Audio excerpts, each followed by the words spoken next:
کوئی بھی شخص جب بڑا ہوتا ہے اور اللہ تعالیٰ اس کو اولاد کی نعمت سے نوازتا ہے تو اولاد اس کے لیے دنیا کی سب سے قیمتی دولت ہوتی ہے، اور جتنا کوئی بھی انسان اپنی اولاد کے لیے فکر مند ہے اتنا کسی بھی اور چیز کے لیے نہیں، اور خصوصاً مائیں، مدرس۔ ایک عورت جب ماں بن جاتی ہے تو پھر ساری زندگی، خواہ اس کے بچے خود پیرنٹس بن جائیں، پھر بھی وہ اپنے بچوں کی فکر نہیں چھوڑتی، اور ماں کی یہ فکر قبر تک جاتے ہوئے رہتی، اس کے دل میں ہمیشہ بچوں کی خیرخواہی اور بچوں کی بھلائی کی سوچ ہوتی کہ کسی طرح میں انہیں کچھ بھی فائدہ پہنچا سکوں، خود بھوکے رہ کر، پیاسے رہ کر، تکلیف اٹھا کر، پریشانیاں اٹھا کر، اپنے پر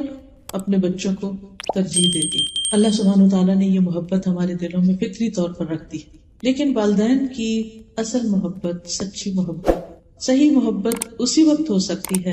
جب وہ اپنے بچوں کو صرف اس دنیا میں نہیں، آخر